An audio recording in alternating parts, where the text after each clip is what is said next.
I want to welcome every one of you to tonight's service. This is the Bible Illumination Teaching Service that comes up every Tuesday by 6 p.m. in this auditorium.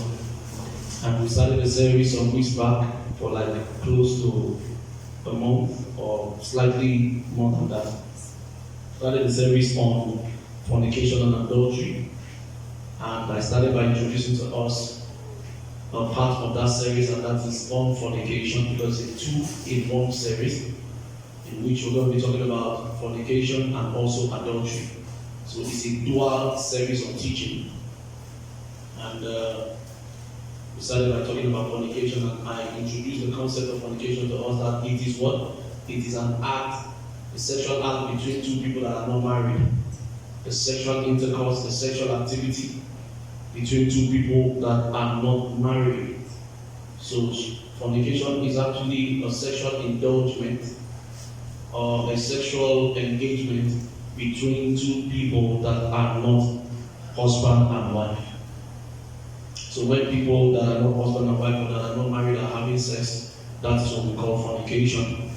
Now, we live in a contemporary world where they are giving all kinds of names and synonyms, to the concept of the term called fornication. Some people call it having fun or catching fun. Some people call it flirting. Some people call it cruising or what they call it. But no matter what you call it, it still remains what God tags it and terms it. It is fornication. It is fornication.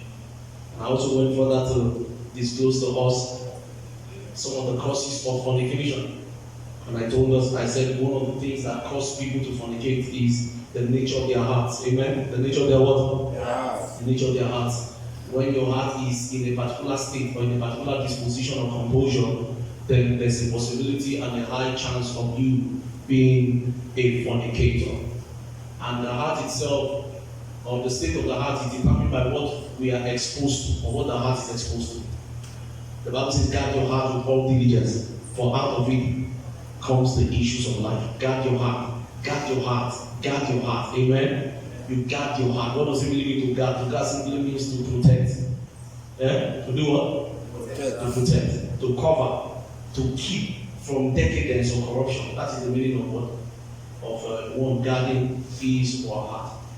So when the Bible says guard your heart with all diligence, it simply means that you have to make every conscious effort to make sure you protect your heart, you severe your heart, you cover your heart from what? From things that defile the heart from the outside, from external influences, external forces that defile the heart.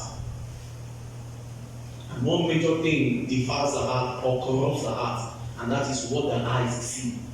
Are you getting what I'm saying? What the eyes see. Because whatever the eyes see has tremendous influence on the nature and the state of the heart. So when your eyes are constantly exposed or constantly visualizing or watching sexual contents, are you getting what I'm saying? Visual or sexual visual contents, there's a possibility of your heart being corrupted by such. And when your heart is corrupted by the visual sexual contents that you watch, whether it is X-rated or whether it is commercial in nature, the fact remains that when you expose yourself constantly to watching those things, to viewing those things, it will definitely corrupt your heart. And once your heart is corrupted, then it begins to produce certain outcomes.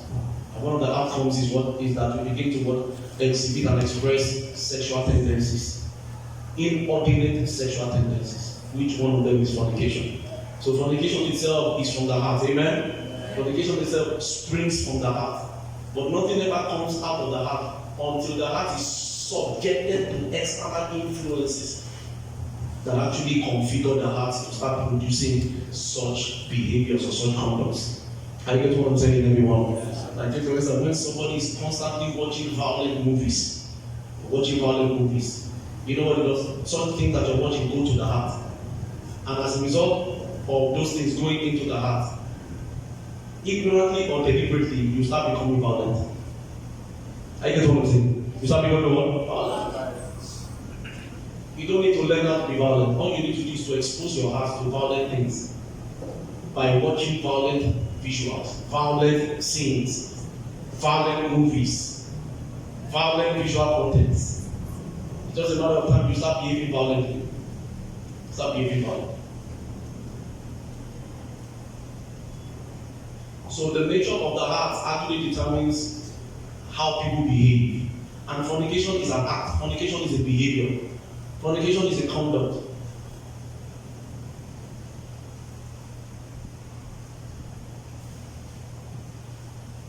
That is why you have to be extremely careful with what you watch. Mostly what you watch. Mostly. Not just what you watch, but also what you listen to. I'm always very careful with what I hear or what I listen to. I don't listen to everything. I don't listen to everything. I don't listen to worldly music because there's something you need to know about worldly music.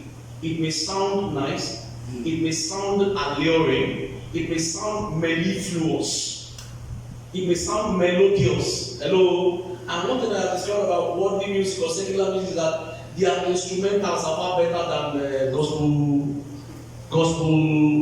songs or gospel tracks or gospel music. Their lyrics may be awkward, but their instrumentals are top notch. Why is it that they spend so much time building a very solid instrumental and they will now, engraft awkward and near to useless lyrics that don't make any meaning to such instrumental? The reason why is simply because they know that human beings literally are moved by sound. They are what? Moved by sound. Imagine how you react if you hear a gunshot here. What will happen? What will happen to somebody? Just say, bah, bah, bah, bah, bah. What will happen? Also,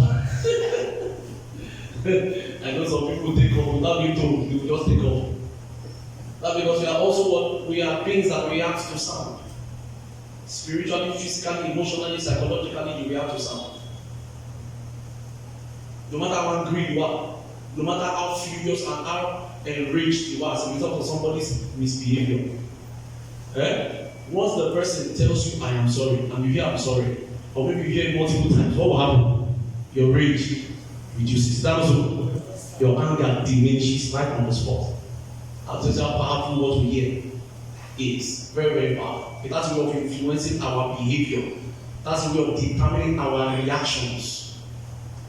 That's why I'm always very, very careful what I hear, what I listen to. Because what I listen to can also determine whether I'm aware of that or not, whether I'm ignorant of it or I know about it.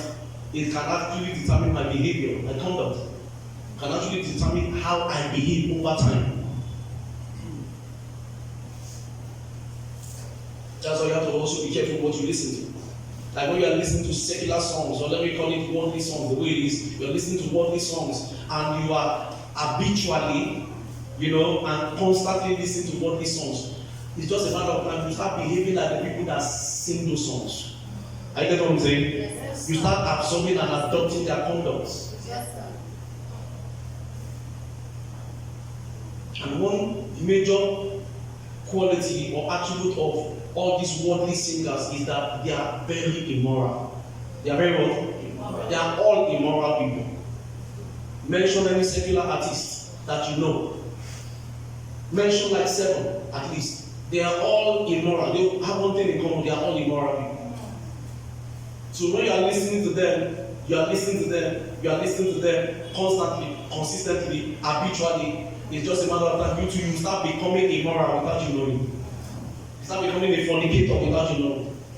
You start tilting your life and your lifestyle towards their own type of lifestyle.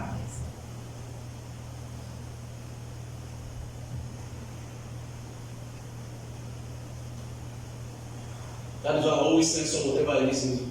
And even what I watch, ask my wife, she said, I rarely watch TV.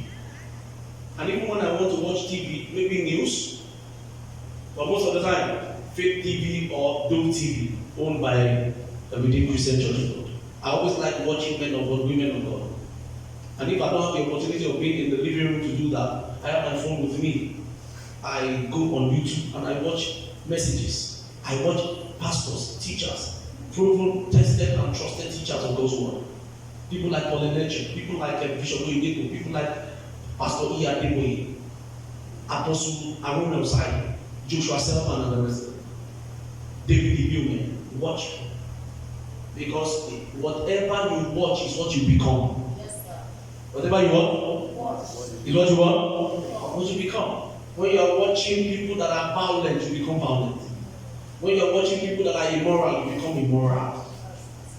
And one major context seems to be on the airwaves now. It's major among all visual contents, and not just visual content, but audio content, and that is immoral contents. Not even violent contents, immoral contents.